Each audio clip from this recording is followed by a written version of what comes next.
Welcome to How I Rent It, the podcast where we pull back the curtain on the tent rental industry. I'm Tony Ehrbar, the owner of American Tent, one of the leading event tent manufacturers in the U.S. As someone who got started in the event rental industry over 10 years ago, I'm excited to bring you the stories behind the people who keep events running smoothly.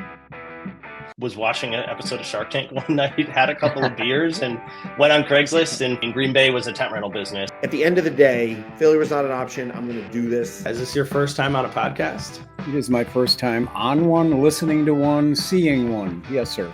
Each episode, we'll talk to inspiring event rental business owners to learn how they got started, the challenges they've faced, and their secrets to success. Whether you're dreaming of starting your own rental business or just love hearing great entrepreneurial stories with plenty of intent puns thrown in, this podcast is for you. Stephen has been through the rental industry for over 15 years. And I was born under a tent. This is the part where we're going to get into where we're going to have like VP of HR come in and just like okay the questions and answers. What does Ricky Bobby say? If you ain't first, you're last. That's it. Absolutely. So grab your coffee, your notebook, or just sit back and relax with a box of popcorn. Subscribe now on Spotify, Apple, or Google Podcasts, and join me as we uncover the journey behind the tent rental industry and how I rent it. Welcome back to How I Rent It, the podcast that takes you behind the scenes of the tent and event rental industry. I'm your host, Tony Ehrbar, owner and CEO of American Tent. Today, I'm joined by Mike Hess, founder of Hess Tent Rental in Manheim, Pennsylvania. Mike got his start working for another tent rental company and later decided to take that experience and start his own business in 2008. From there, Mike grew Hess Tent Rental into a well-respected operation by focusing on quality and constantly looking for better ways to do the work. One of those improvements turned into something bigger. The original concept for the stake extractor came from John Blanc of Discount Tent Rental, and Mike immediately recognized its potential.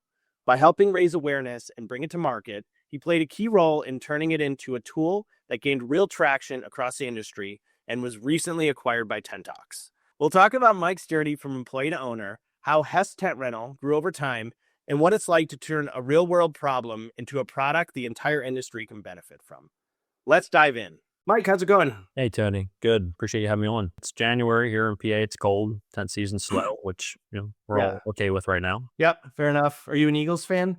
Yeah, partial. I'm more of a Phillies fan. So diehard baseball. As the Phillies started getting later into the postseason, football kind of waned for me a little bit. But yeah, I follow Phillies mostly. Okay. We had a very painful week in Green Bay. Yeah, I know. I saw. So sometimes it's just easier not to follow, and then you're not, left with all the disappointment. But I let in thinking we were going to lose, and so it didn't feel as painful when we did. So. Yeah, so I can feel you. With the Phillies and their postseason struggles here as of late. Things just start working out. I mean, the Dodgers just keep buying talent. There's Bo Bichette, news on the horizon, so we'll see it. The Phillies are going to make a move. Okay, what we can do. Cool. Well, tell me a little bit about your business and how you got started. Yeah. So Hess Tent Rental, we're right here about an hour and a half west of Philadelphia, in between Philly and Harrisburg. I got started when I was 22 years old, just out of college. We started Hess Tent Rental. I actually started in the industry when I was 15. I went to work for a company here in the area, and then that kind of morphed into me starting my own thing. So yeah, we're right here. Doing mostly weddings, corporate functions here in rural Lancaster County. Okay. And how big is your team? So yeah, we employ 6 full-time guys. We ramped that up to about 14 in the summer. But yeah, we keep 6 on here over the winter. Yeah. Are you similar to us where you kind of go into October, November, and then take a little bit of time, start the season again in maybe March? Yeah, for sure. Our season kind of is getting longer and longer. Usually I used to kind of by November 1 try to have things shut down. Now it's really Thanksgiving, and this year it even crept in the first week of December, doing more and more events. But, here in PA, you start getting into December, January, February, you're just dealing with wind and cold weather, and we all know the headaches that come with vinyl cracking and wind. But yeah, then we get ramped up really last week of March, first week of April, and then we're full tilt last week of April. I did a pond hockey tournament one time, and we used a pole tent and staked into the ice. Never again did I do that. It sounds like a great idea in the off season, right? To take on a job and make the money and keep your guys busy. But yeah, things out on the ice. early on, we decided to take on a 40 by 100 tent that was up for 2 weeks, last 2 weeks of January. Just young in the game, had that thing up, and it snowed like 30 inches. We were out shoveling snow. We couldn't even keep enough heat in to keep the snow off of it. And windowed sidewalls on that tent early on, just, stupid. And so you'll learn. But yeah, you do anything this time of year, it's mostly frames with Keter Right. and wall bars. Not clear sidewalls. We Oh, use clear sidewalls and those crack straight down the middle. We got one of those like roof scrapers, right? To yep. take the stuff off the top of the tent We've when it got would a couple snow. of those. Yep. That does a trick. You bet. Cool. So you started in rentals. Tell me a little bit about working there and what got you interested in starting your business. Yeah. So, one of my dad's best friends owned a tent rental company here in the area. And so when I was 15, I started working for him. It was my high school, summertime job.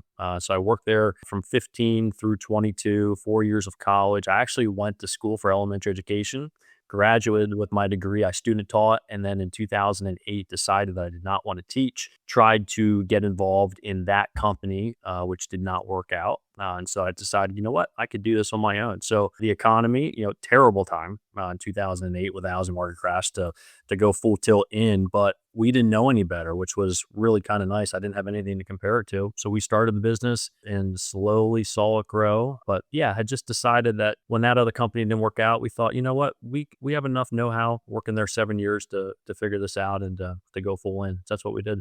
Okay. And what was your role over at that business? Yeah, so I mean, I really started out just as a general laborer, and really probably held that same capacity the whole way through. Toward the tail end, I was running some jobs myself. Never really had the foreman style status, but they were a small company, 5, 6 employees. Going into starting your own business, then what do you feel like the things you had to learn, kind of trial by error or fire hose, if you will?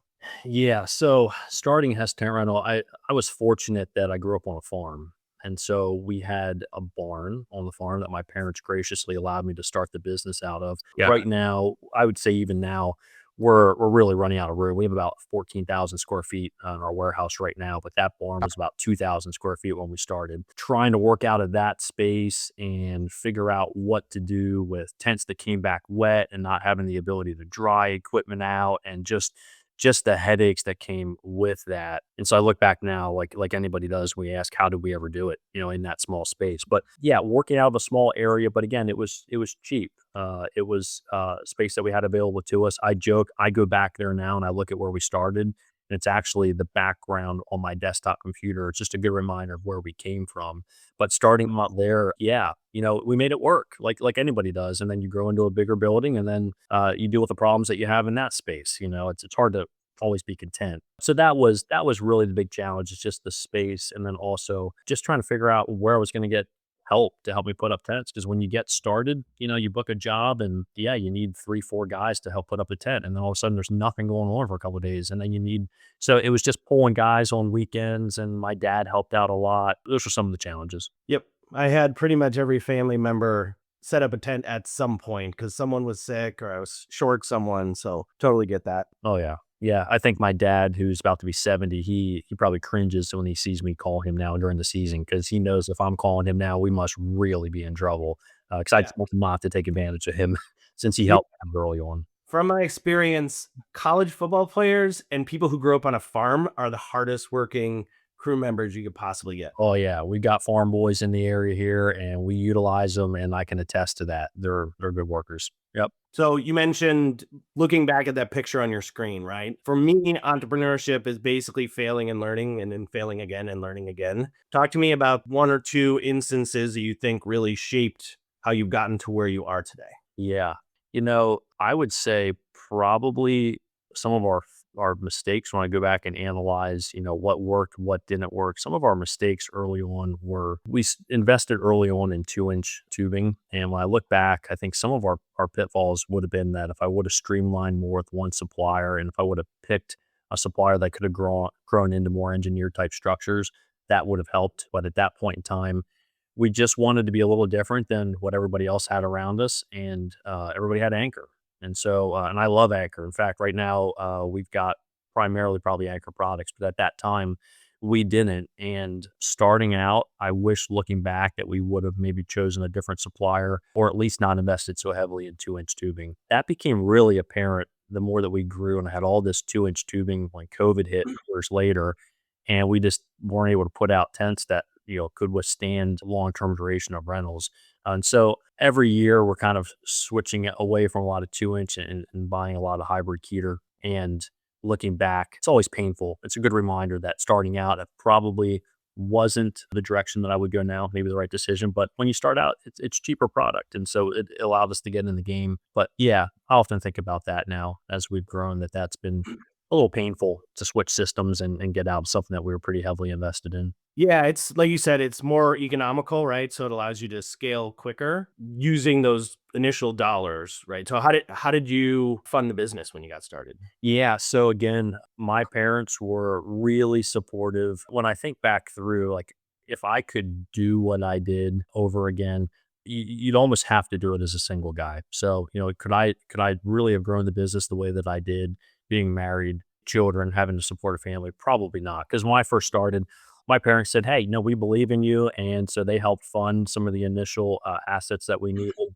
And I didn't have the overhead, so I could work off the farm. I didn't have a wife to support, kids to feed, and so I just poured everything that I had full time into the tents and started just going out and making line visits to car dealerships and visiting caterers and just getting my name out there as much as possible. But again, I didn't have a ton of overhead, and so that allowed me to be able to to move forward and do it kind of that way. Yeah, and I think starting out, going back to your kind of 2-inch tube versus hybrid, you can get a couple of those to be able to grow yourself into what works in your market and learning a little bit more about it. But yeah, some of those longer term installs. So we at American Tent use double tubes on the bigger 40 wides. We have quick covers that cover up all the pins and everything. So you can do some of those longer term installs as opposed to spending less and getting maybe what you paid for. Yeah. Yeah. No, for sure. And again, there's absolutely a market for it. We still have a bunch of 2-inch tubing and it has its place, right? We put out a lot of 2-inch stuff for backyard parties and graduations. But with that initial funding, my parents helped me out through that. We had the decision to make, right? Of, well, what are we going to start with? Since I was jumping in 2 feet full on, what are we going to start with? And so we bought, I think, a 4000 pole tent, two 30-60 poles, a bunch of 20 wides. I think I bought 58-foot tables, maybe 500 black folding chairs, and just kind of ran with that. And as we started seeing the payback come in, we started just reinvesting back into the company. And so really early on, I poured everything back into the business and just kept buying up equipment. So we would buy more tents, more tables, more chairs, and then that morphed into yeah, everything we have going on now, which, looking back, it's kind of hard to believe that we've gotten into some of the product lines that we have. Never thought we would get into liners and Duratrack flooring and everything that we've gone, but yeah, it's kind of morphed into that just naturally. Yeah, no, obviously, when you think about, so there's people who go in on the weekends and then you jumped in 2 feet. What would you tell someone who's thinking about, should I make the jump all in or should I start on kind of that weekender thing, have that day job to support in the background? Yeah. So again, I think it just comes down to current life circumstances. So, if you're a younger guy and you don't have the responsibilities and other commitments and don't have to be pulling primarily out of that for your livelihood, I was still living at home, right? So it made sense for me to jump all in. That's probably not reality for most people. So somebody who's looking to start, it's a great side hustle, right? And so as long as you're willing to work hard and put in the sweat equity and the long hours, you can absolutely have a couple canopies, a couple tables and chairs and a trailer, on a property or a garage. And you can get a buddy or two, on a Thursday night, Friday, go out, put up a canopy for the weekend and you can start out that way. But for us, it just worked really well when it was almost feast or famine, right? Like, man, we decided to do this and we just went in and like it had to work. There was no other option. And so we just went out and found the work. And I remember the first big contract that we got, and I say this humbly because I always believed in going around and making connections because this business is so relational. So when we started, I went out to a couple different people in the area. One was a sanitation company that did portable restrooms. And I just stopped in and said, "Hey, my name's Mike. I started this tent company," and they were owned by a husband and wife, but they were a pretty big company in the area. They took my card And it was a month later, I had somebody from the area call me and say that they were starting a wedding venue and they needed a long-term tent and Yep. they needed a vendor, and they got my card from this sanitation solution company that they use for restrooms. I thought, wow, that's awesome. And so they ended up putting a 40 by 100 tent up for 6 months. I put a pole tent up for 6 months. And man, when I saw the option to be able to do something long term like that, it just made total sense. So I just lumped that income back into the business. Year Mm. two in 2010, we had another relationship with the venue where we had a 40/100 that went up long term. And so early on, those long term contracts, which I only got them from being relational and making connections in the industry, are really what pumped the income into the business for us to keep growing the assets. So it's been 16 years then you've been in business? Yeah, this would be so '09 would have been our first full round season. We started September of '08. So yeah, was that 16, 17 years? And then And 7 years prior to that. So I've been really doing 10 since I was 15. I'm 39 now. So yeah, almost 25 years. talk to me then about at what point were you not putting all of the money back into the business and able to start taking money out for yourself? Because I think it's different for some people. You put all the money back in, right? And you're single and living at home, and so you can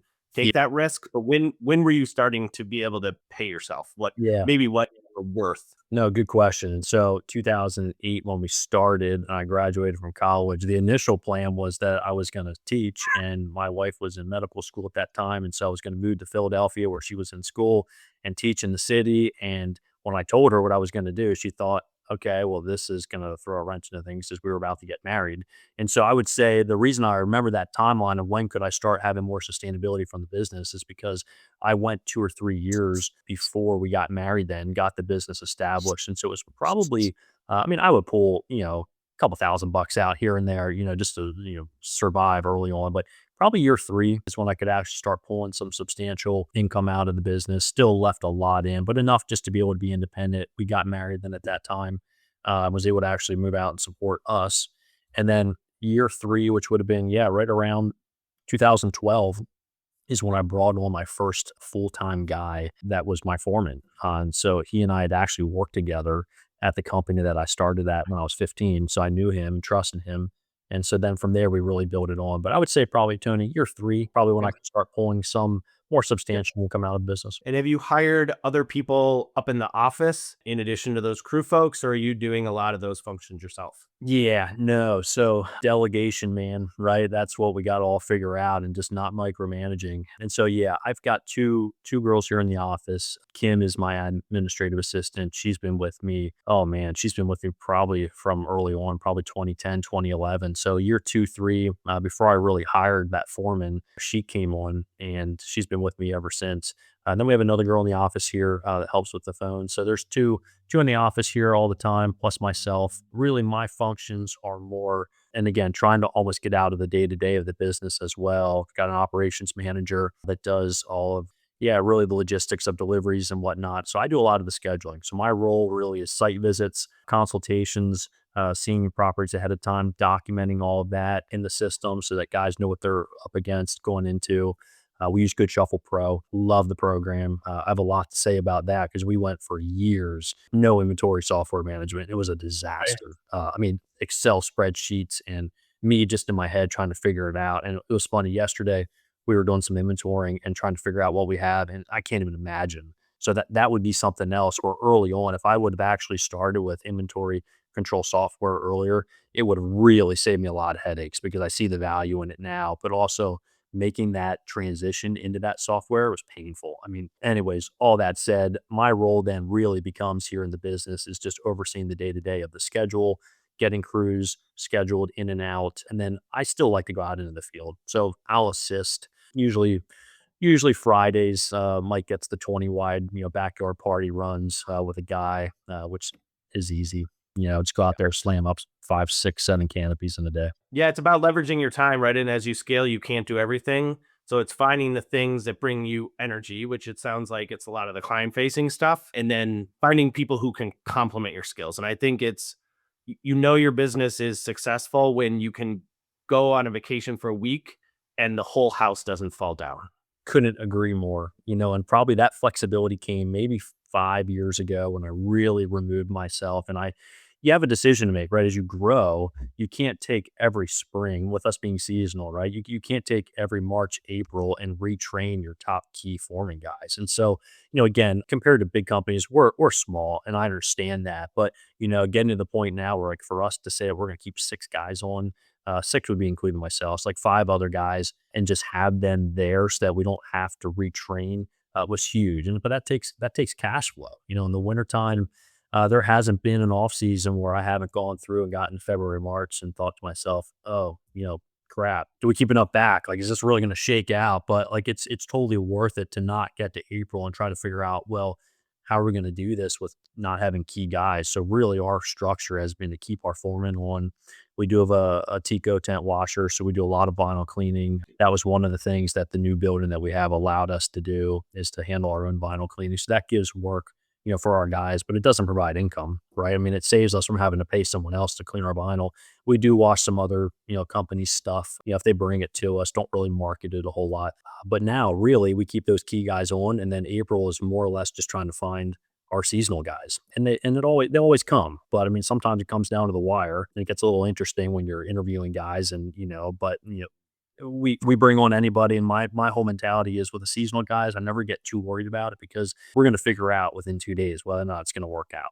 Maybe even within a couple hours whether or not this is going to work out or not. So Yeah, January through March is not for the faint of heart if you live in a cold weather climate. Totally, totally get that. yeah, and really what ends up happening now is I say our off season, the temptation is as you grow and as you bring on more overhead and more guys, you start actually, before we would always almost turn away every job, it was January, February. Well, now that we've got more, I don't have any structure tents. That's one thing we haven't gotten into yet, but Right. tons of ketered framework. And so, yeah, we'll put more ketered stuff out, ketered walls in the wintertime. And, I've got guys that can assist if we have snow related issues and storms. Before, I never would have dreamed of it. But now, we do pick and choose a little bit and do some work in the winter where otherwise we wouldn't have, just because you need to. Your overhead's higher. Do you have a favorite interview question you ask those summer guys? Yeah. So I probably ask every guy who comes in here is I'll say to him, are you going to show up tomorrow? Is probably the first question.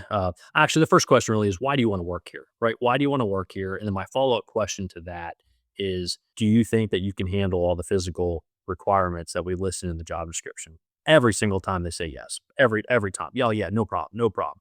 Well, we started putting in there, you got to be able to lift 80 pounds, right? 80 pounds or more, work on days, right? You know the gamut. And then my final question is, if it's not, hey, can you start today?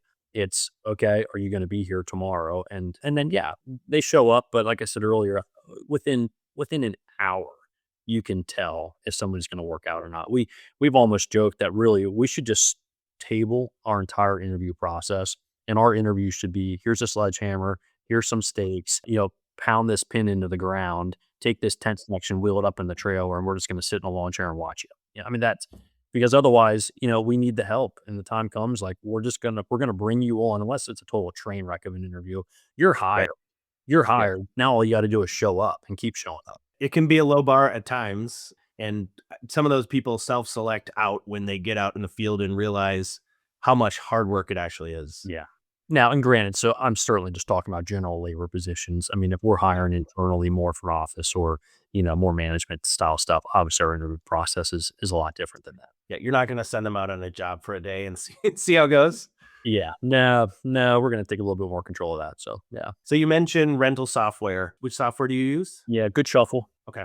And back in the day, so we started our rental business in 2013. You were in 2008. It was harder then because you were on your own internal servers. Now, because everything's cloud-based, there really aren't a lot of barriers to entry to starting with that software and not having to do that really difficult transition from what probably is Google Sheets over to one of those softwares. Yeah. Yeah.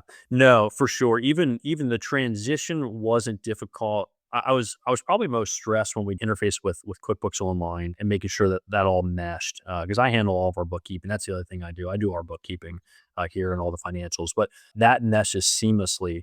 What was the biggest burn was actually building all the kits, and so everybody does that a little differently. But all of the stuff that we have, I mean, we we have Olympic, we have Anchor, we have Freds, we've got, Eureka, which is now Intentional Systems. And, and we raw parts, like we'll pull Freds tops through Olympic frames because their FTKS is pretty much the same thing. And so just having all those systems built and kits so that we know that this top can slide into this top if it's not available. And we're still perfecting it. I mean, trying to build all that out. And so that was the most time consuming, stressful thing. So if we would have started that earlier, and then as we got inventory, slowly build it in, but we pretty much decided, I think in February, that we were going to do this. And by April, we had that. So it was hours of just building all those kits in. But man, we've never looked back. Good Shelf was awesome. Yeah. I've been talking to Paige, who handles the podcast, and said they would be great to get on. A lot of people have talked about them. Yeah. I know we want to get Tent Talks on. We had Nick Danino to talk about block and roll. So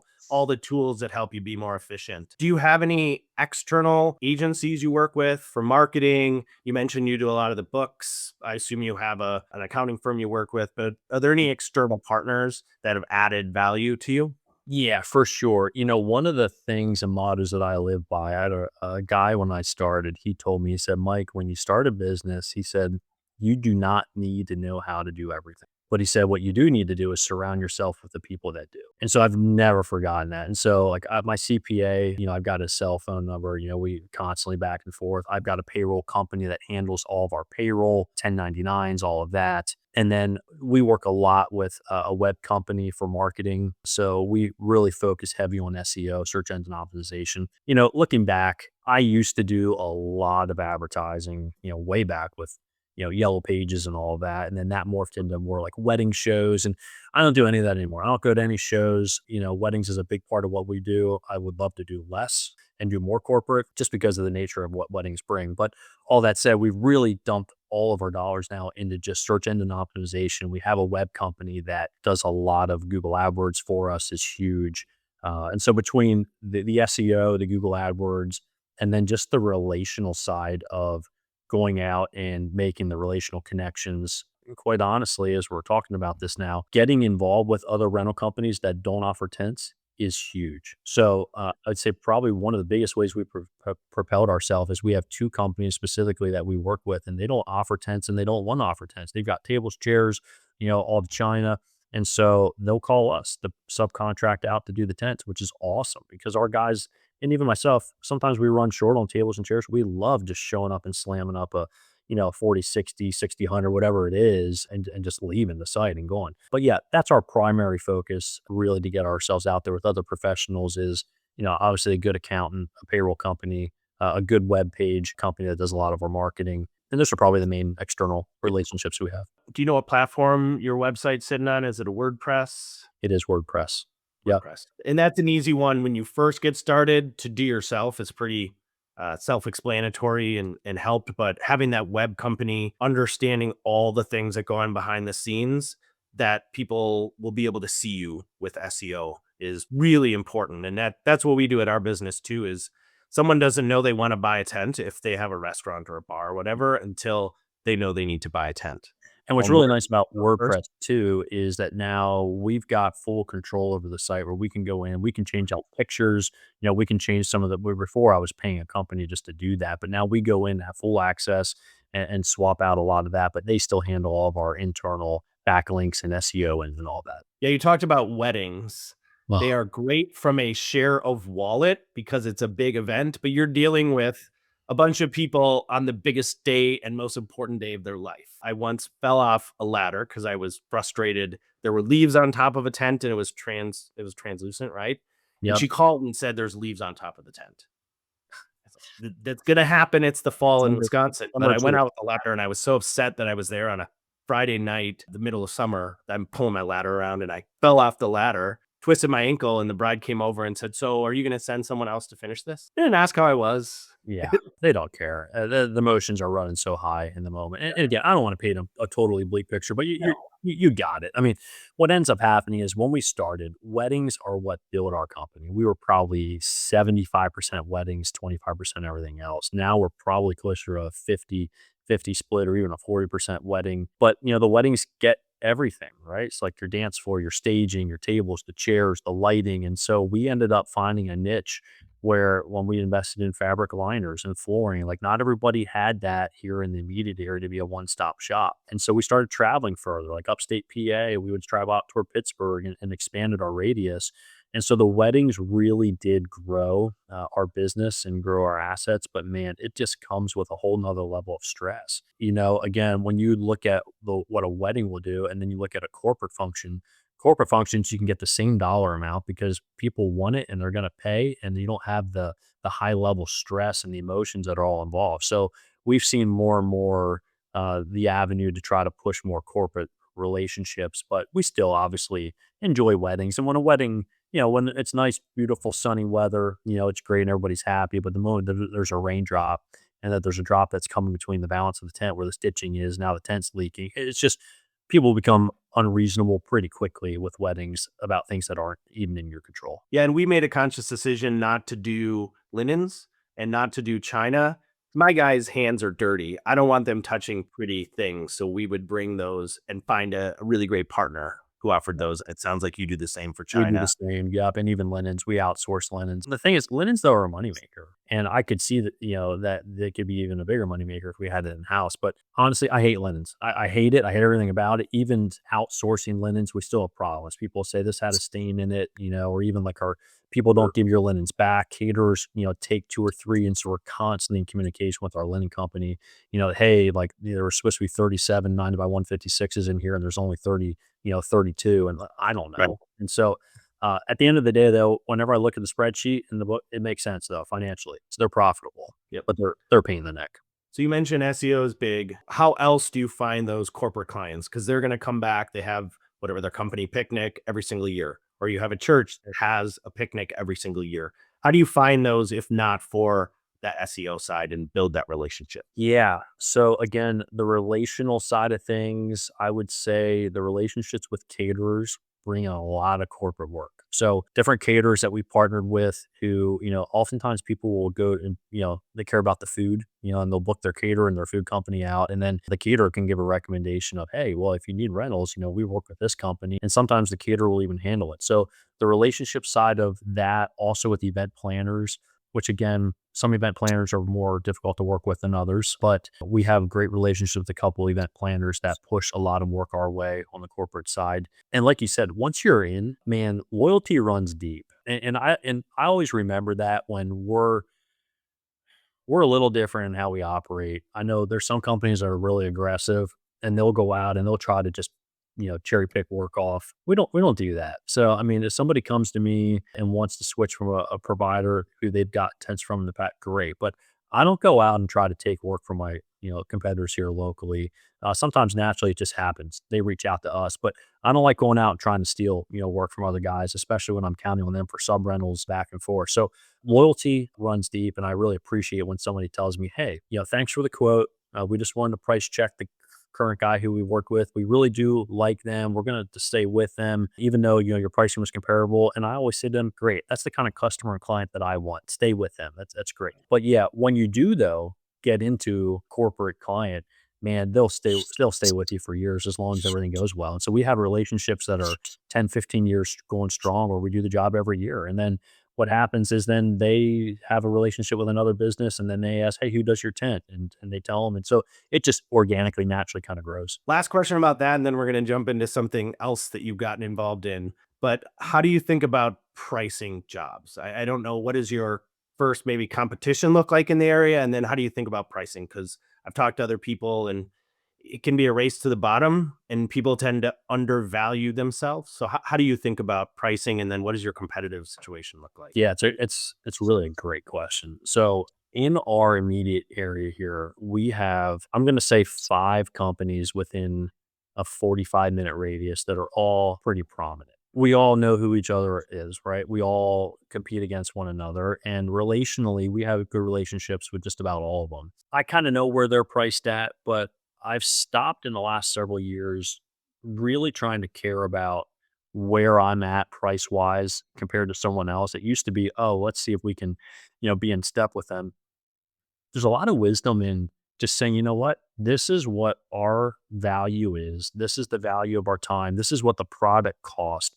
This is where the product needs to be in order to make sense to pay for itself in next number of rentals. And so we just go up.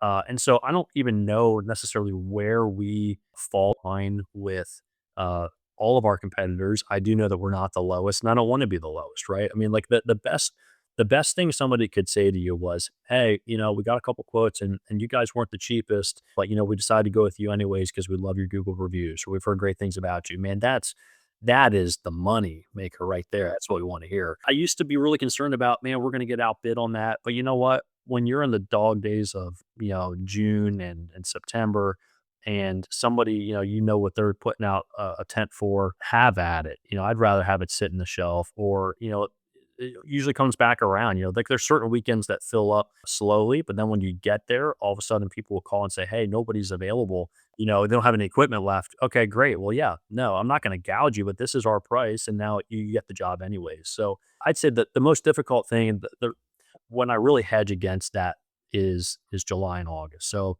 notoriously, July and August have been the two slowest months. And as I talk to other vendors here in the area as well, people are on vacation. It's too hot. Nobody's really planning. I shouldn't say nobody. Most people though are trying to plan a wedding. May, June, September, October. So July, August is when sometimes I'm like, shoot, how could we drive in more work? And we'll often do incentives. Like sometimes we'll do an incentive just to try to, do a package deal where it's sooner have the work, than have the stuff sit on our shelf in the warehouse. But no, I'm not a believer in being bottom dollar, but I'm still figuring that out too. I mean, there's sometimes when people will email and say, "Hey man, you guys were like, I couldn't find any, you guys were super cheap." And I'm like, "Well, how can that be?" Like, and then the next time somebody will say, "Hey, you guys are a couple $1,000 higher than the rest." And so that's a good place to be though, right in the middle. Yeah. Well, and I think you're thinking about it like a manufacturing company would, where you want to sweat your assets. And so when you get to those slower times of the year, those are the times you can give a discount to someone because you want to be able to keep people out in the field. You want to be able to keep your tents out in the field. So I think that's a Yeah. smart way to think about that variable. Probably the area where I see pricing being the most difficult is when it comes to weighted ballasted tents. So we had made the decision a couple years ago as we started getting into 50 wide frames. We stop at 50 wide on the frame. We go to 60 wide on a pole, flirting with an 80 wide right now. But um, with all that said, people, man, there's some companies that price frame tents weighted really low. And the only way that they can do this, they're not properly ballasting them. And so we do take real seriously the 10 pounds minimum per square foot. And so we hold to that. And so a couple years ago, we decided that we were just going to hold to that. And if somebody says, "Well, I found somebody who's going to weight that tent, cheaper," so be it. Let them take the risk. We're not pulling risk. And so I see a lot of companies taking a lot of risks with skimping on weight, and we just don't. And it creates logistical nightmares, right? And so transport, CDL and having tractor trailers, but we outsource a lot of that and we just get the weight on site. And you know what? I sleep a lot better at night when I know a tent's got the right amount of ballast on it. And when you know that everything could be gone in a second with one windstorm that comes through, tent goes over, it's bad for the industry, but it's also going to drive you out of business too. So we don't mess with that, but it often prices us out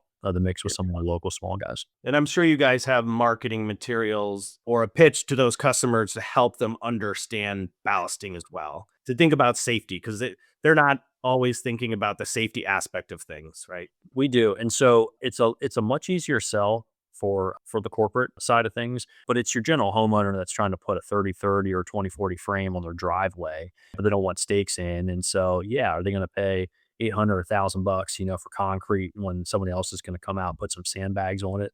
No. And I mean, you can't argue against that. And the problem is oftentimes, most of the time, what happens is they get away with it, right? And so they get away with it because it's a nice summer night, but it's only going to take one storm that comes through and sends that tent in the side of their house where you got a problem. Yeah, and going lastly back to your pricing point, it sounds like you're then cost-based pricing, right, as opposed to competitive pricing. Do you Yep. have a payback you're typically looking to get on something? Is it 6 rentals, 8 rentals? Is that how you think about it? Yeah. So, when I started out, everybody always told me, "Hey, like 8 to 10 rentals, to pay for something is always what I had heard. 8 to 10 rentals, not including the cost of your labor." Yeah. We try to stick closer to that 6 to 8 window. And Yeah, that doesn't hold true with every product, but in general, like tables and honestly, tables is probably the one that hurts the most. Like when I look at the industry here, at least our region, tables are severely, even chairs are severely underpriced. And I don't know what to do about it. We keep going up a little bit on table pricing, but like there's enough people who have contacted and said, hey, so and so is this price on the table. So the only thing that really I maybe do pay attention to in the area here is people's price points on tables. And I mean, shoot. I feel like we should be a lot higher, but I just don't know what to do about it. So that kind of is what it is. So that doesn't hold true for the 6 to 8, but most everything else does. Yeah, and on your being more expensive than other people, my whole sales and marketing team has been through a psychology of sales and marketing. Mhm. And being 15 to 20% more expensive than someone doesn't price you out. You're still a direct competitor in their mind, but it signals something to the customer that there has to be a higher level of quality or more Right. attention to detail. And so it's smart from that perspective to be able to get that money, and then your customers are picking and choosing if they're going to work with you or not. Yeah, and you're weeding out maybe some of the customers that, that now you don't have to go and spend all the payroll and the time and the resources for those jobs. So you're going to do less but make more, essentially is the mindset. But I agree with you that there is something to the psychology where somebody says, you know what? Yeah, we're willing to pay a little bit more because we think that you have a better product. Your pricing, reflects that and your Google reviews. But man, that comes with stress too. Like, I mean, we get into some, bangers, man, where like people are expectations are high. And yeah, we don't like to overpromise and underdeliver, right? I mean, yeah, we believe firmly in underpromising and over delivering. But man, there's been a couple events that we've been a part of where not that we didn't think we could pull it off, but and we bit off a lot here, and we can are we going to be able to figure this out, in the moment? And we have, and we do. And honestly, if something happens, you make a mistake, I'm always like my guys, I tell them, say, hey, listen, just own up to it, accept responsibility, make it right. We're not always going to have 100% of the time clean chairs that go out. We miss a chair here and there. And so people are usually pretty gracious. It's just we've never had the moment in a big capacity for an event that just tanked, right? We don't let that happen. But the small stuff, yeah, people are usually pretty gracious if you fess up and say, hey, we screwed this up. We're going to make it right for you. All right, so you feel very passionate about steak extraction. And tell Yeah. me a little bit more about that and the business that grew out of your rental business. Yeah. So early on, probably in my first year of business, the one thing that I decided I wasn't going to purchase was a stake puller. And so bought a jackhammer Cobra Combi, which I'm just going to put a plug in for the Milwaukee electric hammers. I mean, shoot, we run 6, 7 of those. We don't run any gas powered jackhammers anymore. The Milwaukees are awesome. But early on, we had gas powered, stake drivers, but we were using like the old Pioneer tool leverage, pendulum style puller. Right. Didn't have a jack jaw or any of that. And so I learned real quickly that, man, like pulling stakes sucks, right? It just sucks. So we got the Swampy hollow stake puller, and I think Titan might have something that's very similar now, like gas power puller on a chain. So we ran that for years, and then all of a sudden started having some issues with supply of those, and so we started trying to figure out, well, what are we going to do here? And I knew about the Green Monster, and we'd used that some, and great product. I was on a job site, and a guy. Now we're in Amish country out here, so a lot of Amish here in the area, and they're pretty innovative. And so I want to give credit where credit's due. I'm not the original developer of the Extractor Stake Puller, so it actually was invented by a guy named John Blanc. He is the original inventor. He owns Discount Tent Rentals here in the Lancaster area. And so John stopped by a job site. We had a 4080 that we had just torn down, and he said to me, I never met this guy. He said, "Hey, can I pull your stakes out for you?" And I said, Yes, please. dude, absolutely, man. You want to pull my stakes out? He's like, I'd love to pull them out. And so, yeah, sure. So he goes around, gets this thing off of his truck himself, picks this thing up off the back of his truck, and starts going and pulling out these stakes. And I just stood there and watched him and was like, dude, what is that? Like, what the heck is that? And so he goes on to tell me that, yeah, we have this tent company and didn't like any of the other stake pullers that were out there for a variety of reasons. So like I built this. I said, what do you mean you built this? He said, no, like I built this for myself. And so he's like, I made another one for another company in the area who saw it and liked it. And I've got another guy who wants me to make one for him. And so he's like, would you want one? I said, well, yeah, build me one. Absolutely. And so that's how things got started. That's how I initially met John. And then that morphed into more and more people started seeing the Extractor Stake Puller. And if you're not familiar with it, again, Scott and Andy from 10ox now own it. You can go on and see it, but it's really a power pack that has a detachable cylinder with 5-foot hydraulic, lead hoses on it. And that cylinder goes on the stake head, and it's really light, really versatile. As more and more people started seeing it, John then reached back out to me about a year or two later and said, "Hey, Mike, I've got this kind of problem on my hand." And he's like, "It's a good problem to have." But he said, "I've got a lot of people that are interested in this machine, and I never built this machine to try to market it. Like, I don't have any interest in selling it." Like, and he's like, "Mike, I don't even have an email." Right. It's like, I can't even send an email to somebody because he's Amish. And so he said, "Would you have interest in this product and like taking it and putting it out there for other people?" And so that led into the establishment of the Extractor Stake Puller. And so we got the rights from John. So again, he's credited as the original inventor. We made a lot of modifications to it and made it into what it was before Scott and Andy had it. And now Scott and Andy are taking it to the next level as well, which is really cool, kind of how that all came to be. But so with that said, we got that stake puller and started using it not only internally, but started manufacturing it and selling it to other companies, started getting great feedback from it. And it grew pretty quickly into something where I realized that, yeah, this product is really awesome. And it really accomplishes a lot of the headaches of trying to get a big bulky puller onto a stake. Like the detached cylinder allows you to get up into flower beds, allows you to get onto onto the base plates of structures of a stake went in on an angle. It just alleviated all those headaches that we had. And I can pick the thing off the back of my truck myself, and throw it in the truck. So it checked all the boxes. We started selling more and more of them. It got more and more traction. And then eventually it led to the point where I realized that there's a lot of potential here that's unharnessed. And so as I started looking at the whole mentality of stay with what you're good at, I started realizing that I wasn't going to be able to focus on both Hess Tent Rental and growing that and also the extractor. And I didn't quite have the avenue to get the word out with the Green Monster, honestly, having such a niche in the industry. And again, Green Monster is a great product. I've used it. It's great. I think that the extractor has some benefits that outweigh the Green Monster. And so that led to some conversations with Scott and Andy. And Scott and I have a pretty cool relationship. Just to backtrack a little bit, Scott had owned Event Central. And when I started, Event Central was like 50 minutes away from us. And so I met Scott early on, and I don't think I've ever really told Scott how much I admire the fact that when I was a young guy in the industry, he took the time and would always sub-rent equipment to me, had some great conversations that were very impactful early on. And so it was really cool to circle back to Scott, kind of reconnected with him when we bought our first 10ox 2017. We have a second one now that we had gotten. But when Scott and I connected, and he started hearing about this extractor, we caught up one night at IFA Tent Show.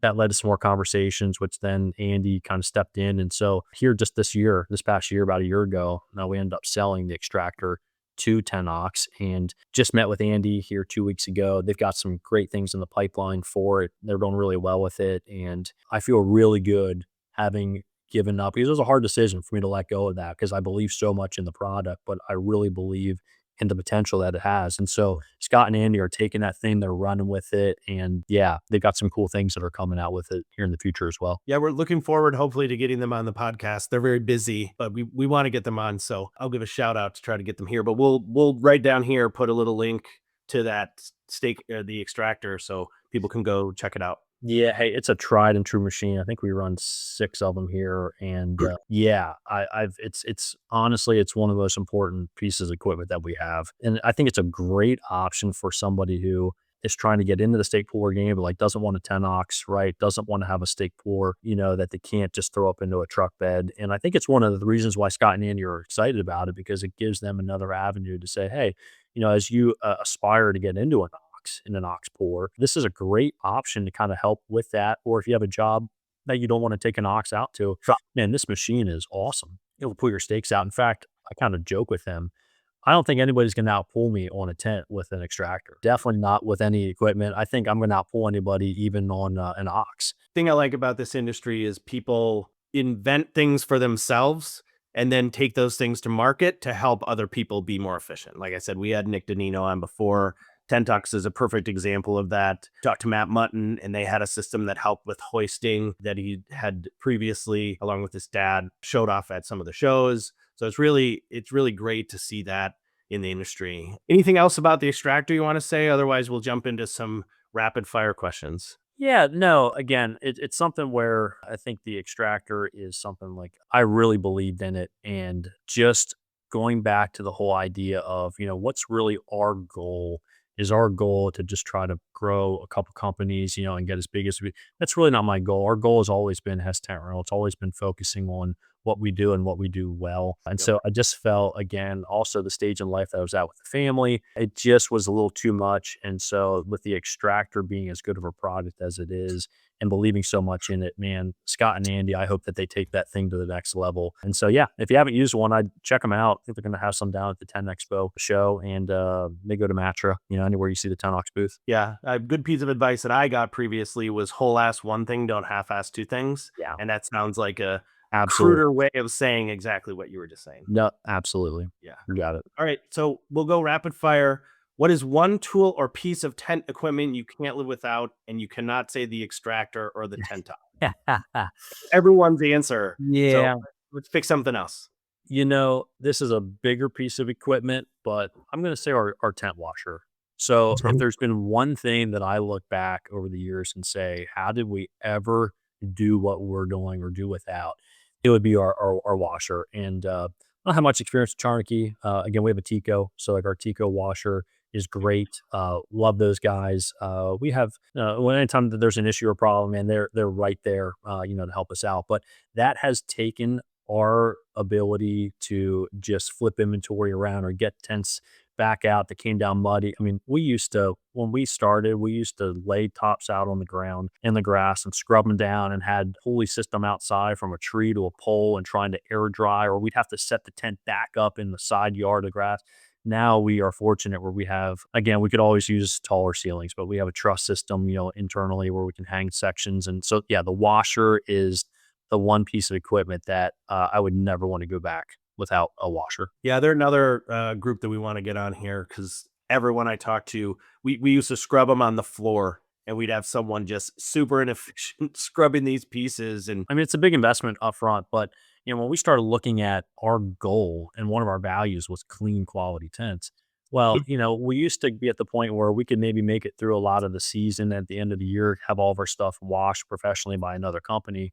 Well, you start paying $30,000-$40,000 a year to have somebody wash all your vinyl at that point in time. I mean, the payback on it was really quick. And then we started putting more and more inventory out that would come down in May with pollen on it. And it just, how the business evolved, it just evolved into us needing it. It became a necessity. And then when we chose to go into the building that we're currently in, it allowed that to become a reality, because that really becomes what handicaps you. I mean, we could wash a ton of vinyl here at our facility with that washer. We just can't dry it because we don't have the space. Right. So if it's going to go back up, we'll wash stuff and put it up wet all the time. But if it's not going back out, yeah, then we need to figure out how we're going to get it dry. And they have a dryer too, I believe. They do. I talked a little bit with Steve about it at a show a couple years ago. I haven't really seriously looked into it a whole lot, but yeah, it's intriguing. So you talked about your values. How many values do you have? And not putting you on the spot, but what are they? Yeah, I'm gonna have to just peek right here on the side wall, or written here on the side of my office. But integrity, honesty, dependability, service-driven, flexible, detailed, gets it done, positive attitude, and team-oriented are our foul values. And then our mission statement here is providing professional service in a godly manner is our mission statement. Yeah. How do you use those values to drive business decisions or hiring decisions? Yeah, no, good question. So I would say that we really are flexible when it comes to changes in people's orders. Like when a job's already booked, right? People really respect the fact that we're flexible. We're honest. We allow people to make changes probably a little bit more graciously than we should, which puts us in a jam sometimes trying to figure out inventory the week of. But as far as like how we function, the whole character, integrity, we don't cut corners. I'm firm believers, and I said it earlier about accepting responsibility. We tell our guys, listen, like, these are our values: honesty, dependability, being somewhat of integrity. That means that if you run over somebody's bush as you're back in a trailer, like, you got to tell 'em, like, or like you sideswipe somebody's garage with their basketball pole.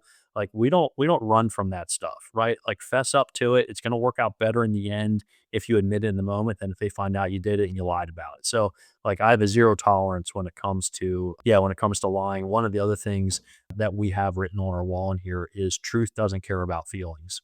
So, yeah, like, we tell the guys in here, like, if somebody's doing something that they like, hey, listen, like, knock it off. You can't be doing that. And, like, I don't care if I'm hurting your feelings. Like, you're acting like a tool right now, right? So, it's just, yeah, we hold a high level of character, and where, like, I tell the guys, listen, this is how I started the business. This is how I established it. You're now out there with my name on your shirt and with my name on the side of the truck. And I don't say that arrogantly. I say that humbly, whereas I want you to have the same level of character and integrity that this business was built upon. And if you can't, you're not going to work here. So we hold a hard line with that. Right. I like getting on tangents. So back to our short rapid fire Yeah, questions. the rapid fire. Right. Yeah. What's one small item that is in the glove box of every one of your fleet vehicles? Pinhole patch. Okay. What does that look like for you? We get it from Advantage Tent Fittings, and Tico sends it as well. It's just a little can of like white vinyl patch. I don't care who you are. Everybody deals with pinholes in vinyl. So yeah, just for pinholes. The other thing would be zip ties. I mean, I think sometimes half of our tents are held up by cable zip ties. I mean, every single job we use zip ties. Memorable event or project that you've been a part of? It's probably two that come to mind, if I can talk briefly about both. So one is here a couple years ago, we were able to do tents for the PA governor's inaugural ball after he was elected here, which was just 7-8 minutes at a venue away from our facility. So that was really cool to be able to do that, and like all the security detail that went into that. And so they did need a structure, and I didn't have it. So I actually reached out to Ed Knight with Event Quip out toward Philadelphia. I don't know Ed real well, but man, like, talk about a guy who graciously just kind of came in, helped, assisted, wanted to be part of that, treated us really well with that. And so one of the cool things is just the other vendors in the industry. I'll mention Ed, I already mentioned Scott. Brian Richardson is another guy, and I've been getting to know Kyle better, but between Brian and Kyle, just great guys that don't owe me anything. And I'm still probably nothing in their eyes as far as revenue is concerned in an annual year. But those guys have just been, have my respect with how they handle themselves in the industry. So that event was really memorable. The other one was we did a wedding.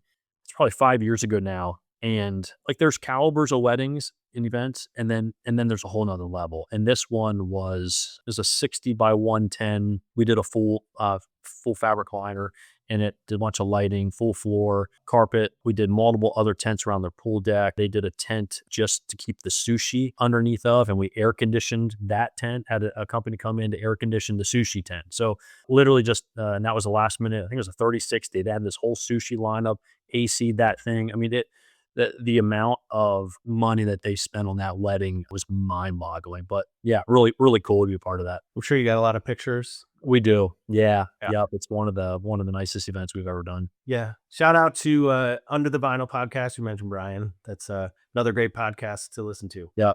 Great guys. All right. So let's turn it around and talk about funny moments. Any unusual or surprising requests or bizarre things that you found left behind at a job? Probably what comes to mind is this past year, we did a 50 by 135 frame for a 16th birthday party right outside of Philadelphia. And when we went to tear down, there was about 8 guys underneath the tent and all kinds of vendors. So when all the dust cleared and all the vendors got out, there were 8 guys that were employees of this man who rented the tent, and they were out with ground rakes, just raking the grass. And they came up to me and they said, "Hey, can you please tell your guys that we have somebody who was at this event who lost a priceless wedding ring, and it's somewhere here on the grounds. They're sure of it, and they don't know where it is. And so the lady has said, at all costs, this ring needs to be found." But and like, it's not even a matter of like what it's like. Find the ring. Don't call her unless we find it. So these guys, the whole time that we're dismantling this 5135, they were out raking, and it got to the point where they were down on their hands and knees, just fine combing like through all the grass blades. And like, we're just watching this, and we're trying to drop truss sections, and so we got everything cleaned up, and then they basically asked us to stay and assist. So I had 7, 8 guys out there. We're helping that, and so we never did find the ring. So I don't really know how that shook out, but it was just kind of odd. Like when I think about events that we've done, things that were left Yeah. not by us, but by this person, it must have been a ring that probably cost more than my house with the amount of attention that they put into finding that. But I don't think that they ever did. I am hoping it fell off her finger in the car and went under the Oh, seat. I hope she did find it because the level of anxiety that I could even see in everyone's Yeah. eyes, it was a pretty intense moment. Yeah. No pun intended. Yeah, no pun intended. Do you use AI much in your day to day? And if so, how do you use it? I'm gonna be completely honest with you. I don't, and I feel like I should. I've got some younger guys here that are probably more up and up with AI, but no, I really don't use it. I'm kind of interested to see sort of how things take shape here in the future because I do think everything I'm seeing is being driven and focused toward AI. But me personally, I don't really use it. Yeah. ATA looks like they're going to have a really great session in a couple weeks here on AI. And I think everyone's the same where they're trying to figure out the best way to use it. You don't want to use it just for the sake of using it, but certainly something that I think will shape how much time people have to spend on some of those more remedial tasks. Yeah, and it's something that's come onto the scene really quickly. I mean, all of a sudden now, like everything's AI, and Yep. I'm definitely already behind the times on it. All right. So let's talk about some fun non rental questions. So, if you could open up another business completely unrelated to tents, events, what would it look like? Or what Hmm. would it be? I would do something again if I could. I would do something pertaining to like a hunting guide service. Okay. I'm a big deer hunter, so yeah, deer waterfowl guide service would be Be like fun. our sales manager, Jake. He got $2 this year. And for Christmas, he gave me just a cooler full of venison. I'm so excited. Love it, man. So everybody around HDR here knows that like when we get to November 1st, even though our season's getting into November later and later, Mike takes the first 2 weeks in November and I'm pretty much in a tree stand hunting. So Yep. yeah, I pull the owner card pretty hard in November. The rest of the year, I try not to, but in November, I'm pretty well going. Yep. Yeah, our sales team are both hunters, so I've been on the phones in November, but want to let them get out and shoot things. I Yeah. go to IAPA trade show. I'll go to Matra, which is It's great. honestly why I haven't been to Matra. So Matra, however you want to say it, was in Hershey Yeah. here a couple years ago. I was at that, and so Hershey's 30 minutes from our shop. So, but yeah, I haven't been to Matra here lately just because it's like peak rut season for deer hunting. So I'm gonna stand. So if you had a theme song that played every time you entered a room, what would it be? Probably "Take Me Home, Country Roads" by John Denver. Okay. I'm a country boy. I'm a farm boy at heart. Yeah. What is your go-to fast food option if you're running late between jobs or an appointment? Yeah, if I'm gonna be honest, it's gonna be an MTO from Sheetz or Wawa. I mean, Okay. it just is like the staple. I mean, we're constantly stopping, getting fuel. It just makes sense while you're filling up a truck, go and get an MTO. I don't know MTO. Must be a local thing. Made to order. Oh, got it. Yeah, we have Quick Trip here in Wisconsin. That's kind of the go-to. It's the more local gas station that has all the food options. Probably like our Sheets. I guess Sheets is more regional, so Sheets is a big thing here in PA. Yeah, not as big as Wawa, but Yeah. So if you could have a gigantic billboard anywhere, maybe on the highway in California or something, that could have any message on it, and you're not advertising for work, obviously, what would it say and why? good question. Nick Castellanos is overrated for one. He's a Philly player, so can't stand him. We should trade him.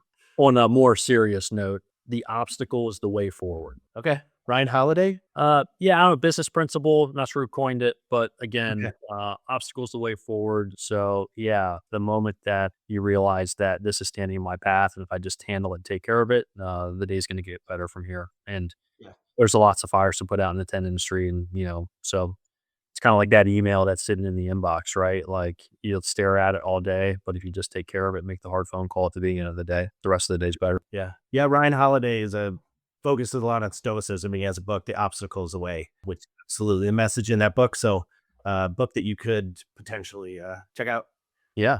Speaking of books or podcasts, do you have a favorite podcast you like to listen to when you're in the car? Do you have a book you like to give people? Yeah. What's funny is the book's sitting right behind you on the top there, Traction. Oh, Gino awesome. Wickham. Yeah, Entrepreneur Operating System. So that book has been awesome, and it's really after reading that book and going through it, I'm not sure that we're really on the trajectory of growth like that he would lay out, present there, but it really allowed us to go through our core values and define all that. So yeah, book traction, podcasts. I'm a big Dave Ramsey guy, Ramsey Solutions, financial guru, and Undaunted Life, like Kyle Thompson. That's another podcast I like to listen to. Yeah, if people don't know about EOS, a game changer at American Tent. We did it in 2022, and it takes a 10-year vision all the way down to rubber meeting the road. And Yeah, then it allows you to take your values, which is why I asked that question. How do you use your values? It allows you to make decisions on people and how you run the business by having right those values and that mission statement. if I can just interject, it's kind of funny. I had a guy who worked for me for years, great guy, and things kind of went a little south, just the way things sometimes do. And so he's no longer working for us. But one of the things I heard him say after he left through word of mouth was that he said that after HTR and the guys started implementing the book Traction, that was the downfall of HTR. Like that's when things started going south. And it's Yeah. so funny because what he doesn't even realize as he's making that statement is that the book Traction revealed that his position of the company wasn't even necessary, and that as we refined things, it really exposed that he wasn't in the role that he should be here. And so I don't even think he realizes that. But anyways, this is kind of funny. They talk a lot about right person, right seat, and the right person lives your values. And then the right seat, that person, they get it, they want it, and they're capable of doing it. Yeah, And that's it. There is self-selection in that. And so good ending for both of you, I guess, that you part. absolutely. And he's on, and I think he would agree that he's on to a better place right now and a better job, a better fit for him. So if you could have dinner with any historical figure, who would it be and why? Hmm. Um, on a lighter note, maybe Steve Carell. I kind of always wonder if Steve Carell is this funny in real life, like having dinner with him as he is. I love The Office, big Steve Carell guy. Maybe on a more serious note, King David from the Bible. Okay. Yeah, Yeah. You're going way back in terms of your yeah. history. Yeah. I think that would be there'd be certainly enough to talk about with King David. Okay. Yeah. Steve Carell. Have you watched The Paper? Is that the new like offshoot of The Office? It's got Yeah, Oscar and I haven't. I've seen it, but no, I haven't watched it yet. it's not as funny. Parks and Rec did the same thing where they tried to be The Office for the first season, and then they realized that's not the way to do it. Yeah. And great show as well, but Yeah. I never got into Parks and Rec. I watched first season of it, and probably the reason I didn't get into it is I had the standard of like that this needs to be like The Office, and it just didn't work for me. But I know a lot of people love that show too. But yeah, The Office is classic, timeless. they had a pop up in Chicago one time where you could go inside and it was actually they recreated the set of The Office. It was Oh, so cool. nice. Yeah, that would be cool. How close are you to Scranton? Yeah, good question. I've never actually been up there to like see, yeah, like actually if they pulled, was it actually filmed in Scranton? I mean, I know that I that's think it was actually filmed in Scranton. Yeah. yeah, so we'd be about 2.5 hours. Okay. 2.5 Maybe hours. that's where you go on a mecca out to Yeah. the Office site. Yeah, there's some ski resorts up there, as well. I could go skiing up there and just stop in and look at Scranton. Yep. Last question then. Special talent or most interesting thing about yourself? It's funny, I just watched not long ago, Kieran from Peak Rentals was on the podcast, and interestingly enough, he's only about like an hour and a half from me. I don't know Kieran. I'd love to actually have lunch with him sometime, but he had said that he can wiggle his ears, and that's usually my go-to line because I can wiggle my ears as well, and I'll prove it. There Kinda we go. For those of you weird set. listening in the So car, he is moving his ears. yeah. So I could do that, but since he already took that and I can't recreate that, I have really deep arches in my feet, like really deep arches, and so I feel like it'd be kind of weird for me to put my foot up and take my boot off and like show you my actual foot. That's kind of weird, but yeah, really deep arches. Okay. Take a picture of it, send it to Paige, and we'll post it along with that'll be the first time we show feet. There we We're gonna go. have people with a foot fetish coming in and listening to the If podcast. nobody remembers Hess Tamara, they'll remember the guy with the weird feet. Fantastic. Yeah. So any final thoughts or advice if you're talking to someone who's thinking about or just starting a rental business? Yeah, we talked about accepting responsibility because mistakes are going to happen. I don't care how good you are and how good your systems and processes are. you're going to make mistakes. So just being somebody of integrity, and like customers respond to that when we tell them, that we did something. Already talked about the obstacle being the way forward. I would say you never know how your business is going to grow and where it's going to take you. And so I remember what it was like. And I'm not trying to say that we're a big company, because we're not compared to some of these, guys that are out there. But, knowing what it was like getting started, I have a lot of, I don't want to call it grace, but like I have a lot of respect for young guys that come in that are starting a business. And so like I want to partner with them. You know what I mean? So like if somebody needs equipment or something, and even if they're in the local area here, I'd much sooner build relationships with our competitors rather than burn bridges. And so it's best for everybody, if we can work together. So, somebody who's starting out, don't be afraid to go to your guys in the area and say, hey, I don't know how to do this, but I had this project. Like, would you help me with this? And you'll find most guys, and again, like I use Brian Richardson as an example. When I first started, Ryan Richardson was at a show, and I don't think he probably won't remember this, and I don't think he'd care me saying this, but he was at the Eureka booth with Lauren Brack and Jim Ryan, and I walked up, and Lauren was my sales rep at that time, and Jim, and so I said hi to him, and they said, "Oh, hey, Brian, this is Mike Hess. Mike started a rental company from Pennsylvania," and he's like, "Hey, Mike, how you doing?" And I said, "Yeah, good, good." And I said, and I knew who he was, right? Like I'm like, It's this is hard not to know who he this is is. Brian Richardson, right? And so I said to him, I said, Brian, like, what advice would you have for a young guy, like me, just getting started? He looked at me, and I'm going to say it in a little bit cleaner words than what he said. He's like, Mike, get out now while you still can, was what he said to me. And then I asked him, I said, well, what products would you recommend that I, invest in? He's like, Mike, they all suck. Every one of them. They all suck. In front of the Eureka guys. What's that about the Eureka guys? In front of the Eureka Well, guys. oh yeah, he and Jimmy, yeah, had quite the relationship. But all that said, looking at that now, I have called Brian a handful of times over the years, and he has been willing always to partner and help me and sub-rent equipment to me. We've driven to Jersey and gotten equipment. And so looking at a guy of that caliber, and now even Kyle, who I don't know nearly as well, I'd like to get to know Kyle better, but Right. they are willing to like give us equipment when we have a need. And so that's how it should be like. And so when I think about young guys, like don't be afraid to reach out to the bigger guys and ask them and have partnerships with them. And you never know how your business is going to grow. And that one day you may need to actually, yeah, you be in a position where you can help somebody else out down the road. Yep. Yeah. If you haven't seen Brian MC an event, it's quite entertaining. Oh, it's Opera. Yeah. And I think I misspoke earlier, and I'm sure Kyle is offended. Kyle's podcast is Under the Vinyl, not oh Brian. right, right, I right. don't know if I could handle a podcast Oh, from but Brian, go on so many tangents. he's hilarious. It would be great. You meet Brian, you'll never forget him. Mike, this was awesome. Glad we got to meet. Hopefully I'll see you at a show coming up. I know you said with the 4-month-old baby, we won't see each other. Yeah, this year's not going to happen down at IFAI. Love that show. But yeah, the wife basically said, you know what, you can go down to Florida for either spring training baseball, which I do every year, or the show this year. And she wasn't having both. So yeah, I'll be skipping the show this year. But look forward to actually meeting you here at some point in person. Yeah, sounds good. Cool. Want to start your own rental business? Visit americantent.com/tent rental and download our guide on the 7 steps to start your own tent rental business. If you enjoyed this episode, please subscribe, leave a review, or share it with a friend. For more great content, follow us on Instagram, Facebook, TikTok, and LinkedIn. And if you want to be a guest, email marketing@americantent.com. Thanks for listening to How I Rented, and until next time, keep things intense.